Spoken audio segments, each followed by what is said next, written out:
What's up, everybody? It's Friday night. It's 11 p.m. here, my time, Central Time. So, uh, I did post up that schedule on my channel, and most importantly is that I want to be able to give you guys the crypto techniques. That's what I want to do, and it says on Friday.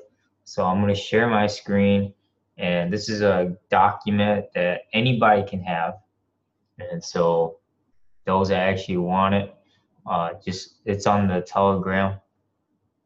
And I want to be able to give you guys some key insights on what I did, especially how I learned how to scalp, especially Bitcoin itself, but most of all, how it all ties in. So let me share my screen here and share you guys this Bitcoin scalping strategy. Now, it's totally different from scalping Forex. A lot of people this is based on the 15-minute chart, and the reason why it's different is because crypto, if you looked at crypto for this whole time, crypto is not really volatile until Asian sessions, unless something major impacts during New York sessions. So number one, we know that China, Japan, and Korea, they run the Asian sessions, and they run 80% of the crypto exchange. So here in the United States and Canada and South America, I mean, we barely even own 5% of the crypto markets. So there's a less volume being spent here. Not a lot of people are investing in crypto here in the United States.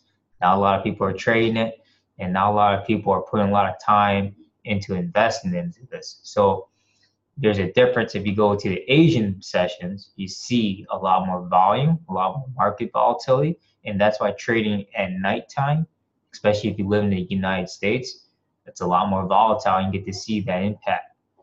So the market structure and the market volatility is a lot better at nighttime than trading during the day, during New York sessions when you look at the Forex side.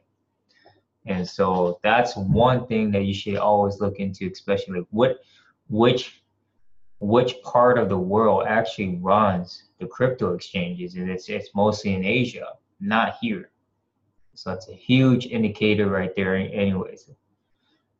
So this Bitcoin scalping strategy was part of a course, and so I'm willing to give this out.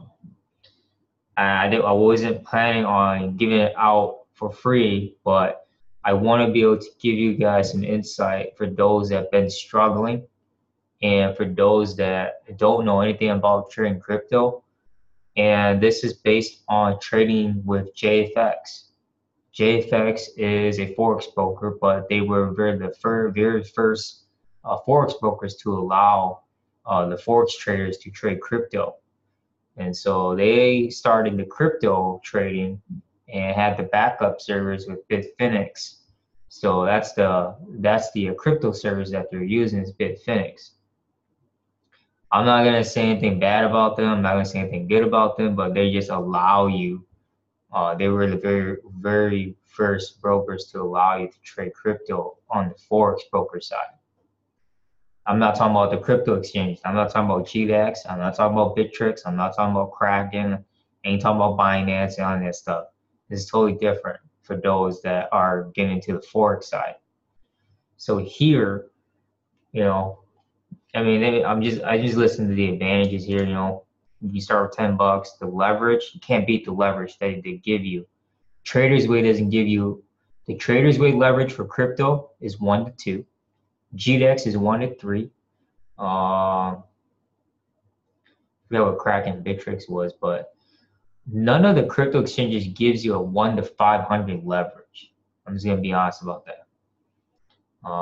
The spreads, the spreads were really high when it first started. Bitcoin spreads were like 3,000-4,000 plus. Now the spreads on Bitcoin is like 1,900, 1,800. So there's a huge difference. It dropped half the spreads. By far, Ripple is the highest payout.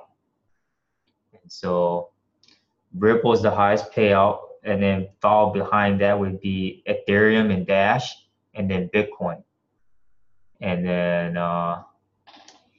what else gives you a high payout? Zcash is like top 5. So other than that, those are like the top 5 major cryptos that pay out, you know, if you want to make the most money on a 0.01 lot. When you trade a 0.01 lot size, so I'm going to get into the lot positions. You trade a 0.01 and Bitcoin moves $100, you gain $10. Now, if Ripple gains 1 cent, gains a penny, you're gaining $10 on a 0.01 lot size. So there's a huge difference from Ripple gaining 1 cent and then Bitcoin gaining $100. And Bitcoin Cash pays just like as much as gold or a little bit more. Most cryptos pay as much as gold or more than gold, to be honest, the smaller coins. So I'm not going to get into too much detail about the payouts here, but I'm just letting you know what I've seen from trading JAFX and the spreads and what the top 5 cryptos that pay out the most. The number 1 pays out the most is Ripple. And so I'm going to get into a little bit more on scalping here. And on this sheet here, I have listed the primary indicators, the Bollinger Bands, your secondary indicators, your parabolic star, your bottom window. This is what I have on. This is what I used to have. Okay, I don't have 8 indicators anymore. You know, I had the Bollinger Bands, parabolic star, I had the moving average, and fractals. It's crazy, crazy. Four indicators on top. And then on the bottom window, I had stochastic oscillator. That was my primary indicator. And then I had the RSI, which is my secondary indicator.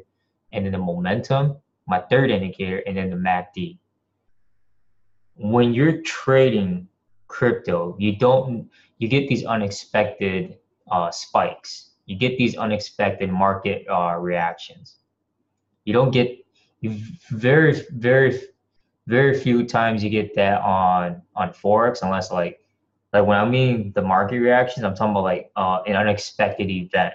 So if the crypto exchange got hacked, or if the investors pull out their money from the crypto exchange, or if the SEC got involved on an ICO fraud or something, then you would see the movement of Bitcoin and other cryptos going down. Like they would be losing value. They wouldn't be gaining value. So that's one thing to understand, that there's unexpected events, especially on the news side for cryptocurrency news. I always keep up to date with the cryptocurrency news almost every 4 to 6 hours. And so investing.com's got cryptocurrency news, Cointelegraph, Bitcoin.com.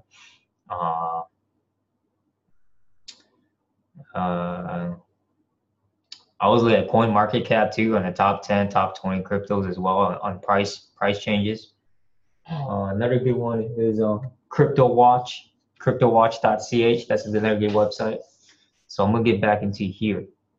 Bouncing off the 15-minute chart is pretty accurate using Bollinger Bands with parabolic star. And the reason why I say this was very effective, because these were the indicators that I was using in the beginning. So I'm just gonna read some of this stuff here. Mid-range price is key to the middle band with the moving average, and also following the trends. This is very important when looking at the 1 hour and the 4 hour in the daily chart. I would not follow the daily chart because I would not follow the daily chart if you're swinging Bitcoin. So this is a type word here. So the reason why the daily chart isn't really effective is because you want to look at the fast-paced movement. And sometimes Bitcoin will do a major spike going down or a major spike going up out of nowhere, especially during the Asian sessions. And so you have to understand that you're going to get some market volatility out of nowhere. And that's the biggest thing.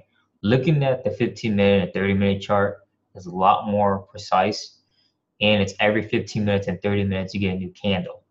So then you can go off the resistance and support levels. Most importantly is that to pay attention to where they're going to try and jack up the price or jack down the price. That's the most important thing. And using the stochastic oscillator is by far the best oversold and overbought indicator for crypto, any crypto, any crypto. I just can't stress that enough. If you compare the stochastic oscillator to the RSI on all crypto charts, you can see the difference if you use a stochastic oscillator. You can just trade like what I'm doing right now. I don't have any indicators on my main window. So I'll show you guys.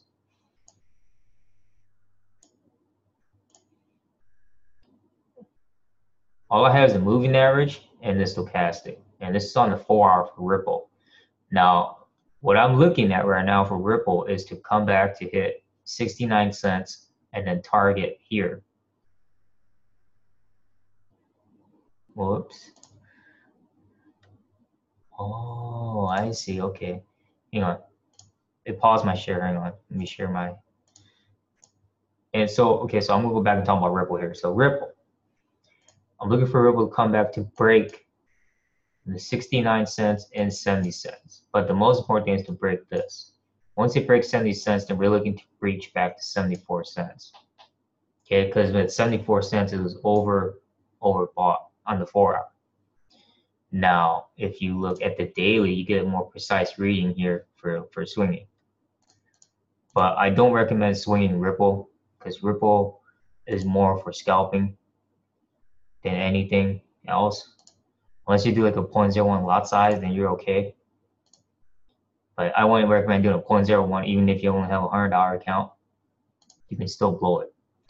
Now, what you see here on the daily is that you can see these candles are above the 10-day. Yes, it's coming to an overbought status here. But the most important thing is that the trend still wants to push up. Okay? We know that the lowest price that Ripple's been down is here, under 58. It's like 47, 46 cents down here. And now it's back to 67 cents. That's a 20-cent gain, right? 19-20-cent gain. And so you're looking at the price jump, the price difference, the price gap. And that's very important, especially looking at the daily chart.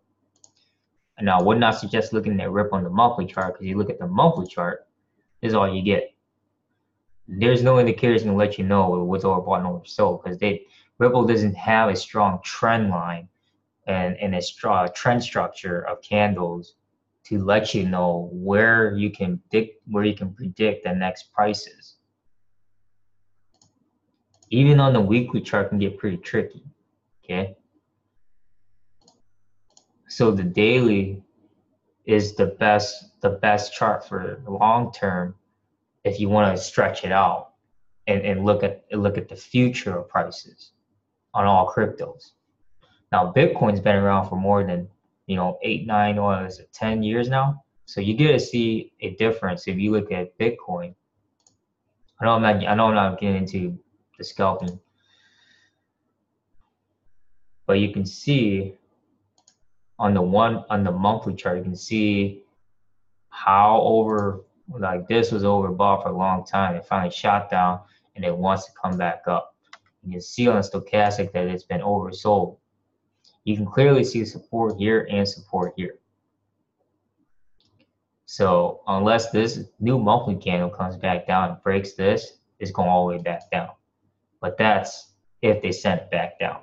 That's on the exchanges, not us. So let me jump back to my chart here. To the document.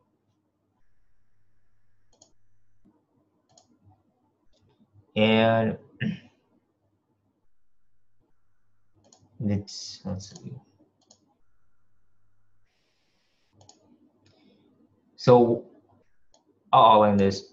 I was only using the parabox R to see breakouts. You don't want to follow the parabox R as a trend. If you follow the parabox R as a trend, I will make another video and explain that.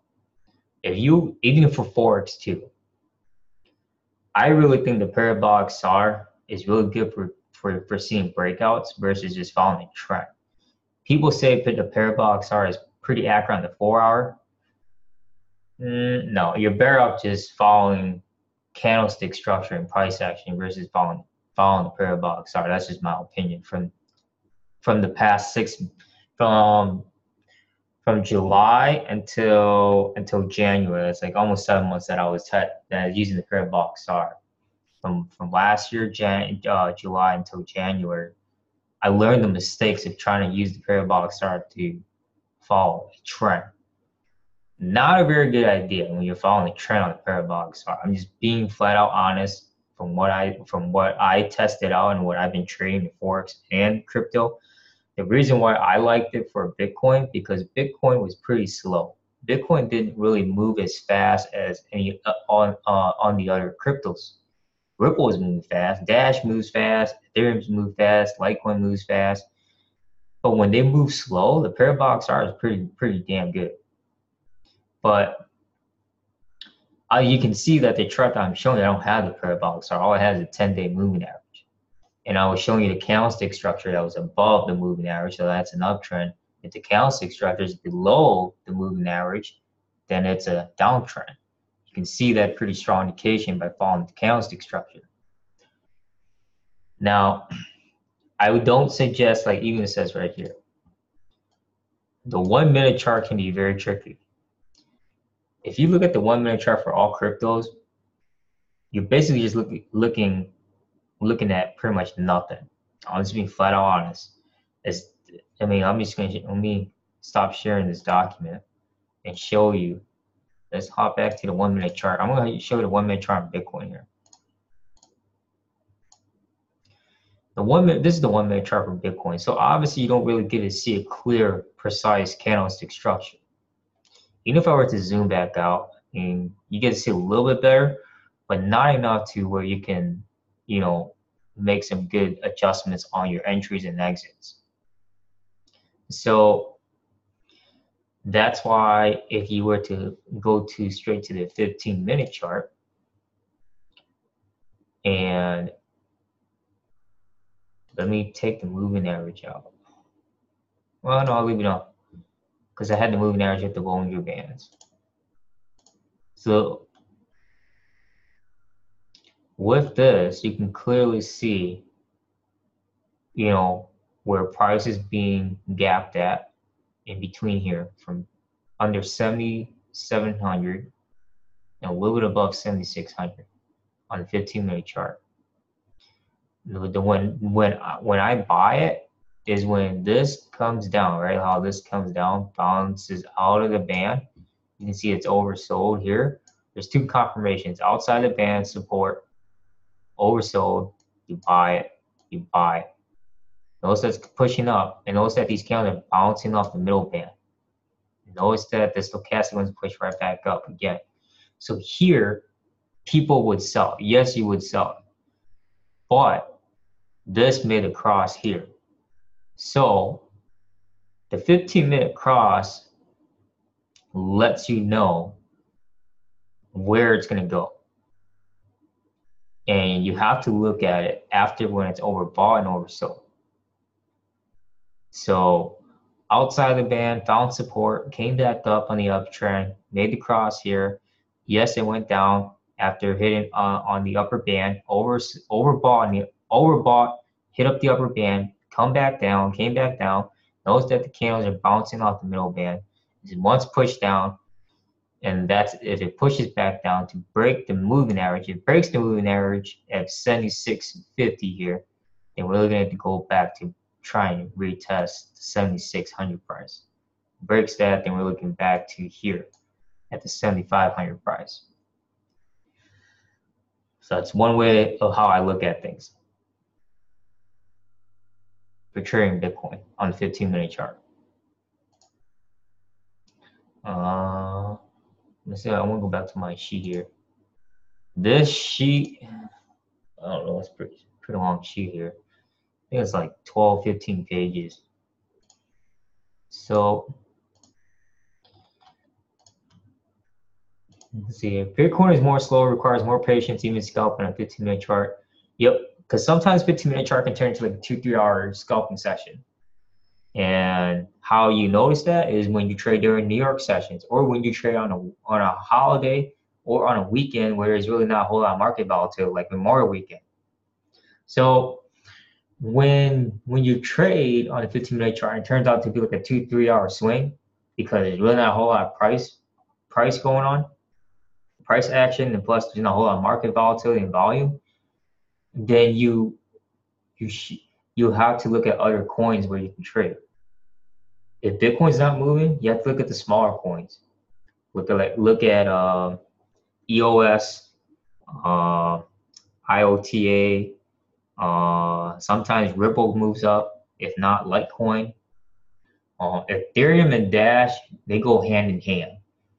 And so Dash and Ethereum are by very, very similar in correlation. And when Ethereum goes up, Dash goes up. Sometimes Bitcoin Cash likes to go up on its own. What else? There's over 20 cryptos that you can trade on JAFX. And so I don't keep up with every single crypto. It's just too much because I'm really focused on Forex.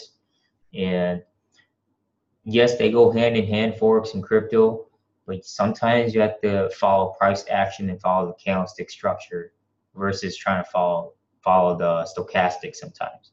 Sometimes when it's overbought or oversold in the stochastic and it's still pushing up or down, then that's when you don't follow the indicator. There are times when you don't have to follow it. And so that's very important. I just want to touch up on this here real quick. Bitcoin trading is more focused on price action, smaller time frames. Scalping is preferred, and all crypto analysis in and out is the objective. Bitcoin spreads, yeah, like I seen the lowest, but the lowest right now. Where's look at JFX right now? What spreads at? Spreads are at 1,700, 1,800. So they're lower than what I have here on this document. This document was done in January of this year. So it was like 5 months ago. 5 months ago, I had this document up. So there's a difference of that this document is going to get revised again. Same thing like me revising my new book for the end of the summer.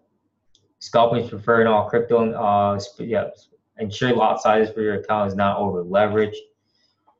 There's a huge difference if you were to do a 0.05 on Bitcoin and a 0.01 on Bitcoin. There's a huge difference. And so you have to understand what I already said on the payout. If you're doing a 0.05 and Bitcoin moves $100 in price, it gains $100, you're making $50. You're making $50 in profit on a 0.05 lot size. Forex does not pay $50 like that. When gold moves, if gold was to move, yeah, but still Bitcoin pays a lot higher than that. Same thing with Ripple. If Ripple moves 5 cents, I mean, you're making $250 on a 0.05 lot size. And so it's very crazy on how the payout is, especially because the amount of leverage they give you, and plus, you know, comparing the value of crypto to the US dollar. I have stacked a lot of positions on Bitcoin before, and Bitcoin would be the only one that I would stack on. I would not stack on Ripple whatsoever. I don't stack on any other coins. The reason why I would stack positions on Bitcoin is because when it moves in the same direction until it hits a certain price and it becomes overbought or oversold, then eventually it's going to reverse back. Like when it hits overbought and oversold, especially on a higher time frame, like the 4 hour and the daily, when the stochastic hits above, I'm talking about above 80, not 80, but above 80. Stochastic can hit 100. And we can demonstrate. These are some old charts that I have, but let me stop sharing. I'm gonna show you the Bitcoin.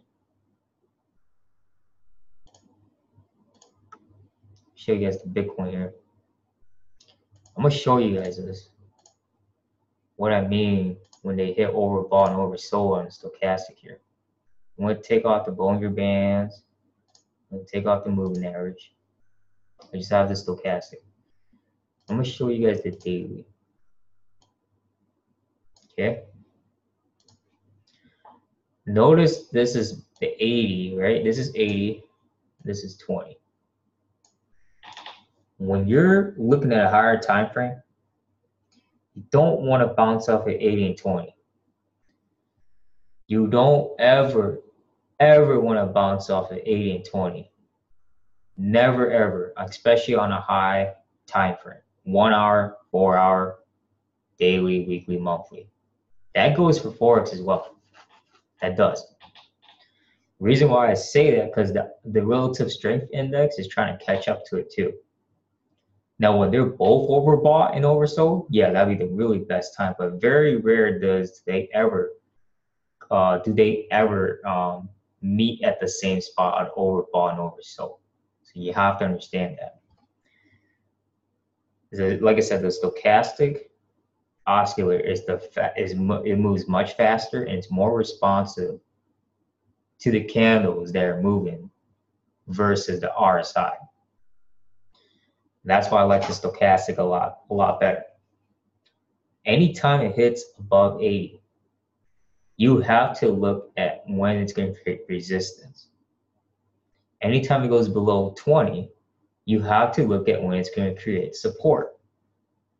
If you don't look at the next support price and the next resistance price, especially like the daily high and daily low, you're going to get yourself caught. I always look at the highest price of the day and the lowest price of the day because I don't want to get myself caught on what's being oversold and what's being overbought. What's being oversold and being overbought on the stochastic is just what to reference off of. But whatever is overbought, there's a price that it's overbought at. And that's the most important thing. Whatever is oversold, you need to look at what that price is at the oversold price.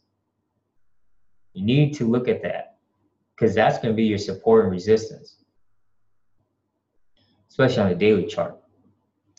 And that goes for every single crypto. You don't have to follow exactly what I say, but this is like my experience of trading it. And I didn't know anything. Like I was just testing out way too much indicators. I thought the parabolic star was the best one. Nope. By far, if it was just one indicator, it'd be the stochastic. That's it, flat out. It would be the stochastic, and I would not put any indicators on the candles. This is all I have, and this is all I will use. And so, by all means, if you really want the document, I can send it out to you. It's free. More power to you, those that want to take it up to the whole new level of trading. And like I said, I mean, this is all I use now. Is just the stochastic, and then following the trend of the candlestick structure. When is the next daily resistance and when is the next daily support? That's it. That is very, very crucial. Right now, Bitcoin and all cryptos are at a very tight price consolidation phase. So we really don't know. So the most important things that you're looking for this weekend, if you're trading crypto, I know it's a Friday night here for me, 11:30 p.m. You have to look at the next breakout. The next breakout is very important for each crypto. Breakout to the upside, strong uptrend, breaking down to the downside, that's a strong downtrend. Bearish movement, bullish movement. You got to find that momentum. And when it does a massive breakout, you have to follow it because they're going to try and push to a certain price. I don't care when they do a massive breakout, resistance and support doesn't matter anymore. There's a certain reason why they're pushing that price up or down. It has nothing to do with the traders. It has everything to do with what's going on with the crypto exchanges and who is ever involved in the crypto world, not us. And so it's very important to pay attention to at all times. I know that you can't stare at the charts 24/7. I know crypto is being traded 24/7, but the best times is Asian sessions at nighttime, all the way through London. And the reason why I'm saying Asian sessions through London is because I'm just talking about the Forex time, the Forex market hours. So here in the United States from 6 p.m. till 6 a.m., 12 hours. Those are the best times that I see for market volatility and a lot of unexpected spikes. And so the only time you get to see like unexpected spikes during New York sessions or during the day is if something were to happen here in the States with crypto. Coinbase, some of the US based exchanges here that deals with crypto that are taking a hit. So always constantly update yourself on crypto news because you never know, because that's going to have more an effect versus looking at this. So thanks for tuning in, guys. I really hope this helps you guys out, and I will explain another, like I said, every Friday I'm gonna drop down and put some more nuggets for you guys out here and update what I see and oh yeah, I didn't even see what ultimately I'm going long on all cryptos, but by far the fastest moving crypto is EOS. I don't know what it is, but EOS is like #1 pushing up in percentage gains. EOS, what else?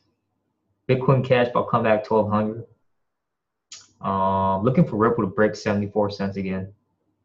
Let's see. XMR was doing pretty good last weekend, so that's what I'm expecting as well. XMR.